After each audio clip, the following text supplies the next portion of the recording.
You're listening to Spark TV, where we bring you daily interviews with real women in business at all stages. I'm your host, Danielle Lewis, and I am so grateful to have you here. So good. Felicity, welcome to Spark TV. Thank you very much. It's good to be here. I'm very excited to have you, and I love, we just said you're usually in the interview seat, so a bit of a different hat on today. So I hope that I do you justice and help you share your story like you do with other people. Thank you. I'm sure you will. I'm sure you will. So good. Let's start out by telling everyone who you are and what you do. So my name is Felicity Lenehan, and I am a life story writer and writing coach or mentor. I run courses. I started life as a journalist, fashion journalist, and interviewed lots of famous people and here and overseas, and then had 4 kids. So that had to stop. Well, didn't have to stop, but that was a decision we made. And I just went into freelancing, and that was in the days when blogs were big, started, and everyone wanted website copy. So I did that. And then when my last baby went off to school, I didn't want to talk baby talk anymore. So I decided to go out and talk to adults and write life stories. So I've been doing it for over a decade, and I've done sort of over 60 life story books and courses from, I don't know, 20 courses, I suppose. Yeah.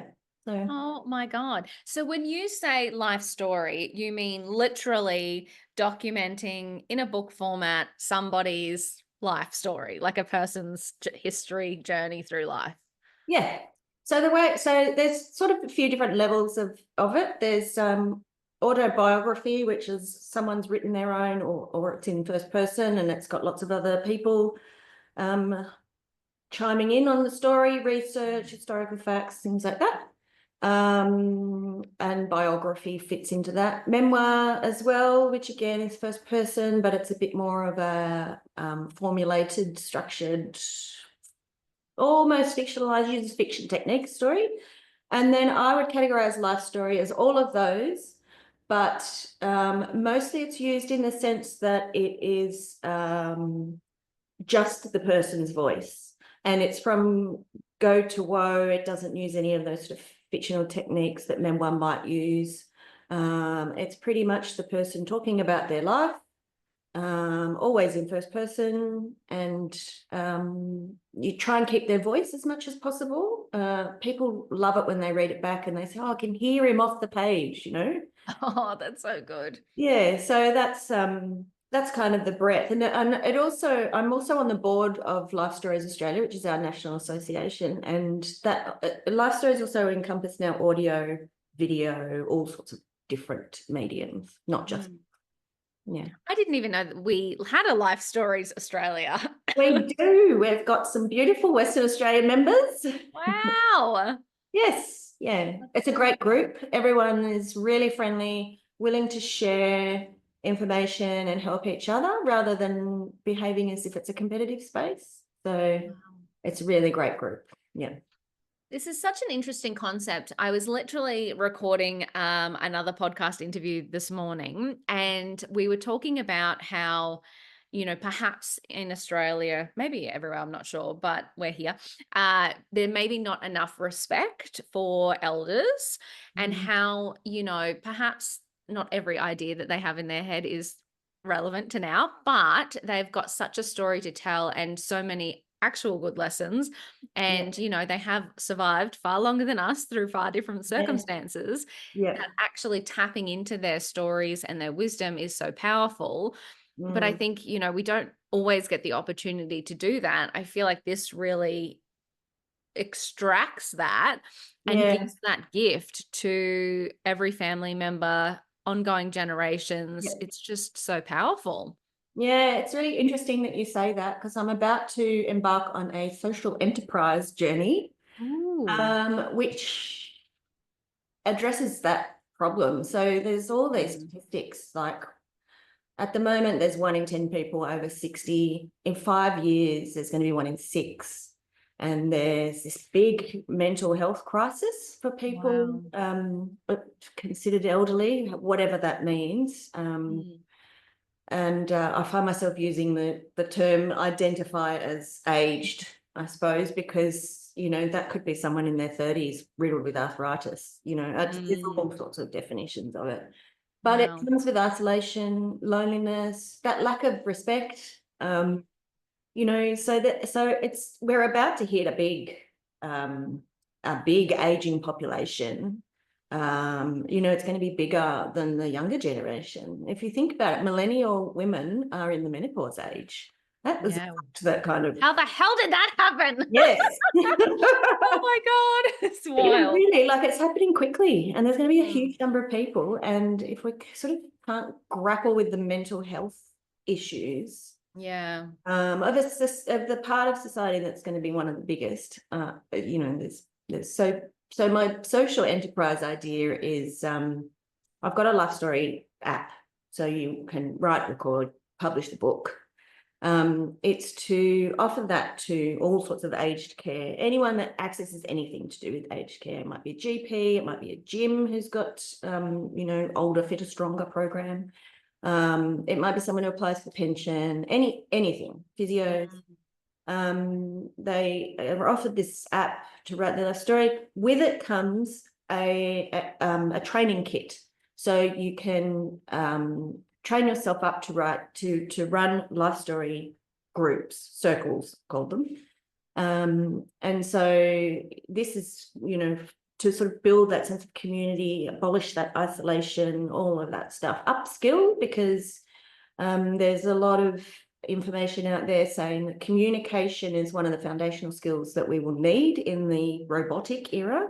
Mm. And we're not going to have the workforce. So, you know, we need to upskill the greatest generation that we have, number of people who are considered old. So it sort of addresses all of these issues. But it's essentially it's a book or an audio recording in the world for people to have respect for the experience, you know, all the different things that have happened that we don't have anymore, like milk bars and Yeah. mixtapes. Oh, bring mixtapes back. I just don't, I feel like, you know, the Spotify playlist is just not as romantic. No, not at all. Not when you haven't really made it yourself, sat there with the record button and Gone through the pain. wound the tape back. Oh my God, I love that so much. Yeah. Yeah, and it's really interesting. And you know, I'll say this again, and it's funny because I'm sure like these interviews will go out back to back now that I'm telling the same story in the same interview. But I remember like because when I started my business, I never knew anybody that had their own business. My parents worked in the same jobs for 40 years. Yeah. And you know, when you're an entrepreneur, you take all of these big risks, and you Mm. kind of have this, well, I did have this, you know, I can do it, like it's my way, like rah, rah, rah, like Yeah. I'm just gonna try and blah blah. And then, you know, the sensible parents will, you know, dole out some advice and reason with you. Yeah. And I was like, whatever, like I'm doing this, I'm building an empire, like all of these things. And then, you know, you have to check yourself a little bit and you look at them and you're like, well, they do own their own home Yeah. and they are now retired and living off a fantastic superannuation and they have had a family and they have done all of these things. And I go, hmm, Yeah. Danny, you're now 40 and you don't have any of those things. Yeah. It's a good idea. Yeah. Yeah. But different times, right? You know, Yeah. different times we've had different financial situations and things like that. But yeah, I think there's a wisdom there that if you really actually deeply listen and take, Yeah. um, it's great. We get something out of that, but also Yeah. they, you know, it's been interesting over the journey of writing life stories, how the interview part is the thing that people enjoy the most, Yeah. actually. You know, they enjoy getting the book and seeing their life off the page and enjoy the family going, oh, I never knew that about you, which Mm. happens probably 90% of the time, actually. Mhm. And but they really enjoy the interview, and it's because I'm sitting there listening unreservedly. You know, I'm Yeah. paying them loads of attention. I don't know them as well as their family might know them, so I asked lots of questions. And I think, and who doesn't love reminiscing, like talking about the good old days, or even the challenges or the trauma, and Mm. seeing themselves as strong because they got through that. It's narrative therapy happening on a daily basis when you write a life story.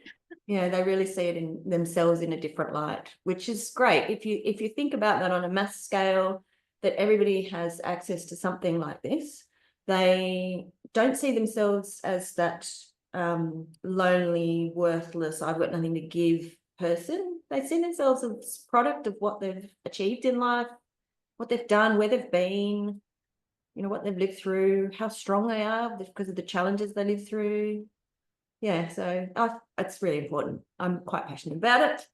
I love it. And it just gets me thinking as well. We often talk about not celebrating our successes and not reflecting, just always chasing and moving on to the next thing.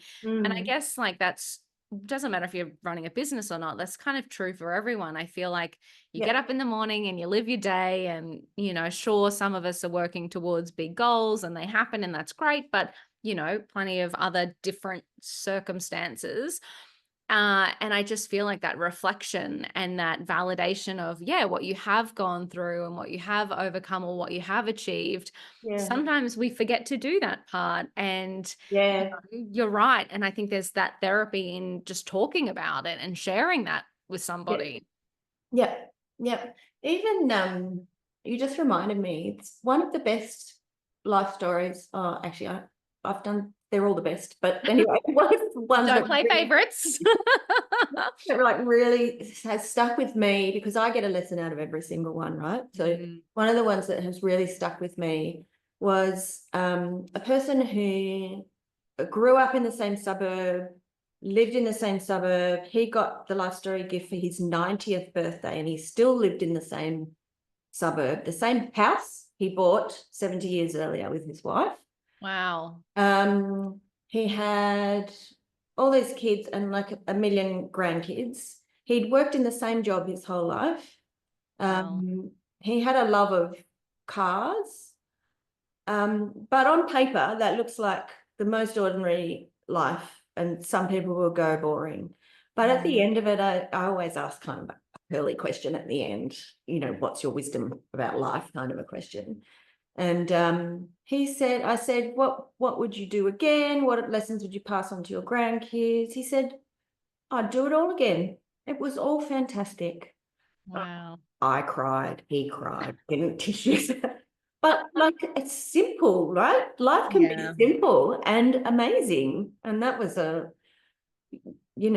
course, the challenging stories. When I do a trauma story, Mm, first, at the end of it, I just think the human spirit is incredible. Like, mm, really, how do you get up and get on every day? What is it that drives that?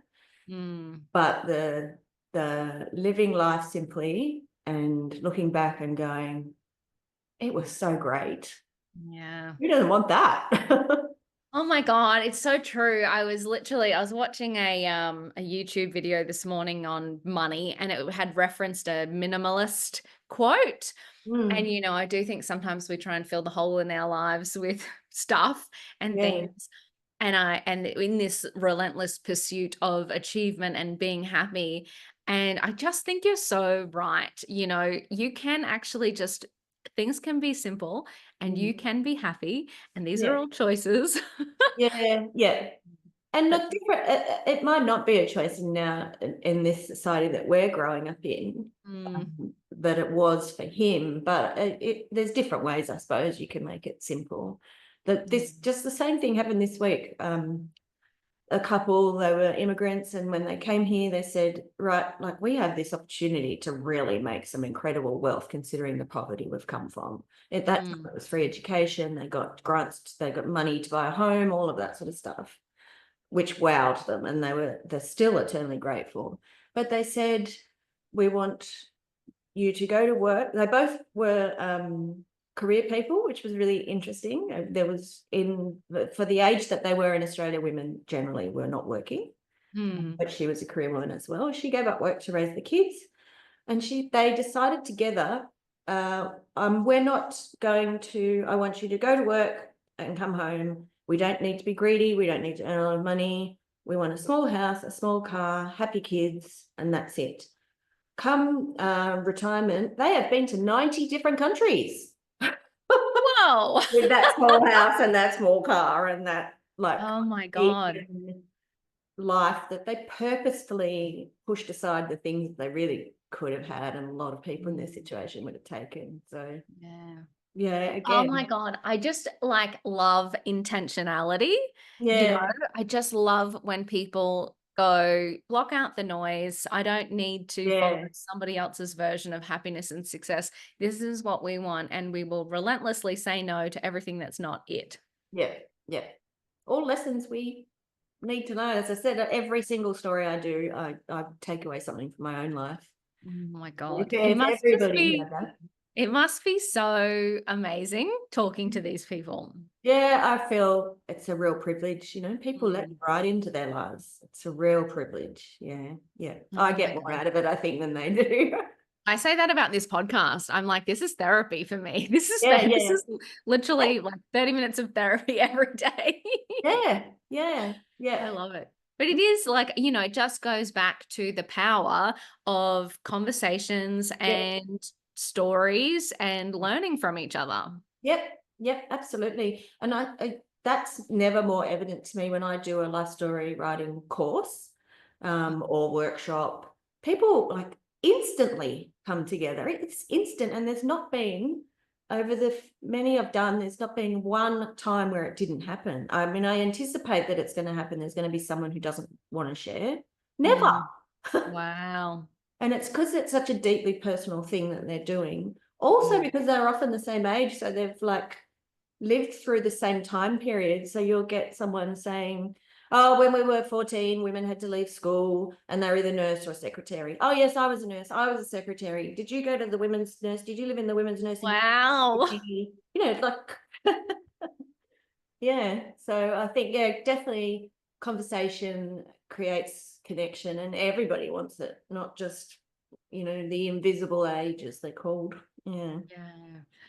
It's really interesting. So, you have taken this beautiful idea and built a business around it. So people can leverage your services, they can download your app, they can take courses.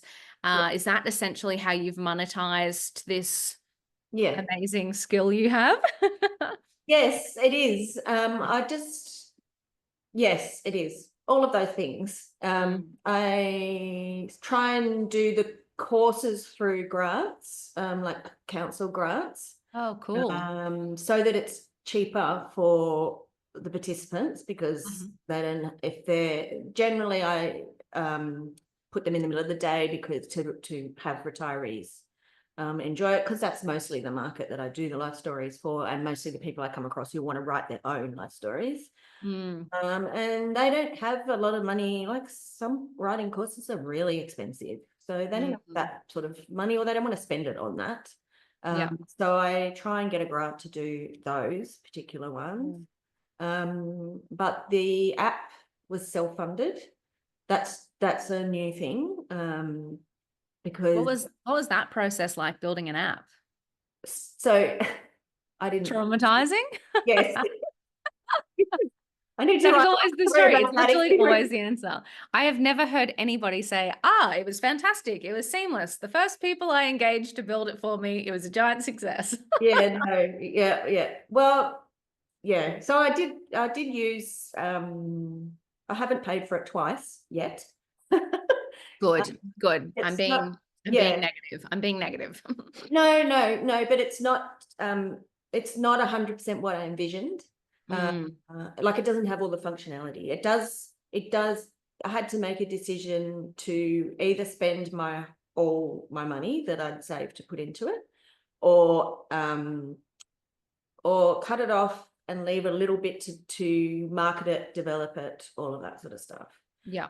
And just see how it goes in the world as well. And then I started to see, so social media heard me talk and Google heard me talk, and it started to spit out all these things like about the Canva lady who put it out there and it didn't really work very well at all, but she just put it out there. And Yep. if you haven't put your idea out there when it's not quite finished, you're behind the game, sort of thing. Yep. All of this stuff. So that made me feel better. And all my people that have used it, there's been no problems with it. It just doesn't have, it's not the whole All the shiny things. disco ball that I wanted, but that will come. Yep. That will come, Yes. and there'll probably be more things that I want to add to it as people use it. So, but at the Yeah. moment, it's doing its job, and people are really enjoying it. And the interesting thing is that some of the older people that are using it, because it's technology, and their immediate reaction is, and it uses AI, and their immediate reaction is, No. yeah. It's been interesting. One lady called it revolutionary, so that was good. Cool. I love that. Yes. Oh. My purpose was to make it as easy to use as possible for the age group. So yeah. So It's just so good, isn't it? And I mean, it is revolutionary, perhaps you think, it's not all of the things yet, and it's not exactly how I thought it would be.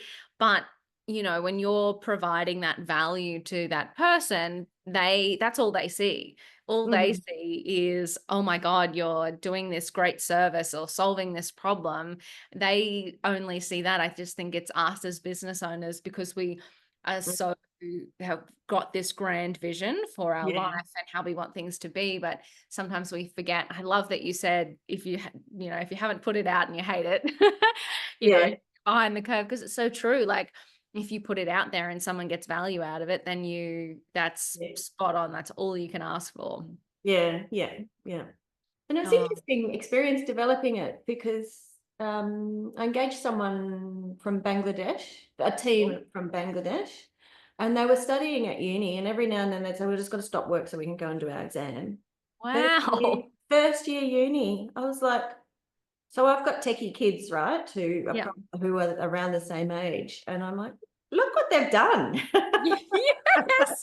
Oh my God. Clever people out there. I always hear about, these 14-year-olds bloody launching apps, and I'm like, what am I doing with my life? Oh, they're clever, right? But they don't have our wisdom. No, that's right. That's right. Our fantastic life experience. That's right. They definitely don't have our organisation. Yes, that's it. What do you think's been the biggest challenge for you on this journey in business? Definitely having to do everything myself. Yeah. Um, Particularly marketing. After 10 years, my message is tired. I'm tired of giving the same message. Although, I'll do business courses, upskilling, business marketing courses and things like that. And they're like, you've Mm. got such an emotional product, you just need to emote it. And I'm like, Yeah. oh, I have been emoting for decades. but it's like doing the technology, it's updating my own website, it's customer relations, Mm. everything. And I have had subcontractors doing the editing and doing the transcribing and designing the books and things like that, and printing, publishing. But it's also managing them, right? Yeah, So it's I just doing know. everything yourself. And Yeah. so I'm not quite sure how my conquering the world, my social enterprise idea, who I'm going to employ to help me with that, but it's going to be needed, and I'm looking forward to that. I know there are, I have friends who are constantly feeding me sales ideas. Mm. You can come and work for me. You can come and work for me. I know, but I think that's the power of the entrepreneur. Once we get excited about it, we will find the people, we'll find the time, we'll find the money, we'll find the solution. Yeah. I just think we're wired like that. Yeah. It's just never like, I'll have days where I go, right, that's it. I'm closing the door down. I'm not doing any more. I'm going to go Yeah. and lie on the beach. Yeah. Fish. Well, some days I will be there right next to you with a wine in my hand. Yeah. But then the next morning I wake up, or not even the next morning, that afternoon I'll go, oh, but what about this idea? Oh, just think about this idea. And off goes the beach idea. Yeah. Yeah, you can't I know. stop thinking that way, I think. Yeah. No, I know. I was lying in bed. I was saying my husband's away at the moment. He's like, "What are you up to?" And I'm like, "I'm lying in bed, just thinking about, all the things I can do to grow spark." And he's like, "That feels like really good sleep thoughts, doesn't it?" I was like, "It doesn't end. It doesn't end." I know, but it's love-hate relationship, right? With that kind of buzzing brain. Mm. Yeah, but I mean, this is why entrepreneurs change the world though, right? Because they do just become so obsessed with Mm. an idea Yeah. that they do dedicate every waking brain space to it. Yeah, yeah. It's a reflexive action, really. My Mm, son's developed a renewable technology and he's the same. And I watch him and go, wow. "Oh, you've got to go to bed, you know. But I just gotta, and I'm like, oh, I understand. One more thing, one more thing. Yeah, I understand, but I'm also your parent. Yeah. How old is he? He's 17, he's doing his HSC. So he's doing his HSC and he's at uni already developing his technology. So What? yes. Oh my God, these kids are crazy. Yeah. That's wild. That gives me, great hope for our future though. Yes. Yeah. And it's been interesting because he's been a child for a lot of the journey. I've gone with him to all the different events and I'm the director Ah, of his business, cool. just on paper. But Yeah. it's been interesting. I mean, really a new space. And they're all young, you know. Yeah. Yeah, they're investors who are not, but there's some very brilliant minds out there. So the other side to my life story writing work is working with teenagers. I've done a lot of Okay. stuff with Headspace and kids writing their life story for therapeutic purposes. Wow. And Reflecting or visualizing into the future? so they've all approached it differently. It's all based on their real life experience. So some will Mm, just write memoir style books. yep. Others will fictionalize the main character, but it is their experience in life, which I mean, every author draws from their experience in life. So yeah, so and then some just might do bullet points. Some actually just sit and talk to me. Yeah. Yeah, about the story. And Mhm. they might go and write it later. Some do screenplays, but it's Wow. all sort of because they're coming up through Headspace. Yeah. It's quite internal. It's an internal activity for them to do. Mm, So it's a therapy for them rather and it's upskilling as well. I had mm. one gorgeous girl who never learnt to read or write, and she Oh, taught wow. herself. And her writing was incredible, like really incredible. Like what went on up here was just amazing. Oh my God. And I have a passion for so-called older people and teenagers. And I Yeah. think both of them suffer ageism, unfortunately. Both have so much to offer. So Yeah. yeah, yeah. Oh And my God. You're incredible. some days I don't feel that. So thank you for saying it. No, I just think it's so yes, it must be the theme of the day, but I just feel like storytelling, whether Yeah, it be outwardly to support others or inwardly to make sense of our own lives, yeah. I just feel like it's so powerful. And the fact that you have built a business around that is truly, yeah, incredible. Yeah, it's a buzzword at the moment, that's for sure. I've seen it Mm. used like really a lot more than it ever used to be. And I think that's like when we read stories, we want human connection. You know, we're Yeah. reading it to make sense of our own world. We're reading someone else's story to make sense of our own world. And Yes. that's why it's useful for everything, right? Yeah. Yeah. And I mean it's interesting. I have a real problem with the phrase you can't be what you can't see. Yeah. Um because, I'm know what I want to do and I don't know, I'm Yeah. not really following someone else's path. So but Yeah. I still believe I can get there. But I do also understand that that's not true. Like not everybody thinks like that and that's not true Yeah. for everybody. So it is through stories of, Yeah. success, failure, achievement, this path, that path that Yeah. is how you get to see, Yeah. the thing that you could, and it opens up your world to what might be possible for you. Yeah. Yeah. Absolutely. And there's so much of it available to us now everywhere. Yeah. Yeah. Oh, totally. Yeah. Yeah. Too much, some might say. Yes. Yes. Oh my God, so good. All right, I could talk to you all day, Felicity, but let's wrap up on one last question. So I always like to end these podcasts by asking, what is one piece of advice that you would give to another woman to help her on her business journey? Um, one piece of advice is difficult. Many. That's all right. You can give many. You can give many. We can dot point this. I think for me personally, the advice I would give myself, I suppose, Mm, is to switch off that brain. Find a way to switch it off, because in those moments of quiet, you regenerate idea, you get more ideas, you obviously relax, which is good for your physical health. It's just, so how can you switch off when you are doing everything, and when you mm, can't actually, that's not the way you work. I just find a way that works. I am absolutely the world's worst person at meditating. I sit there with the list just going around in my head.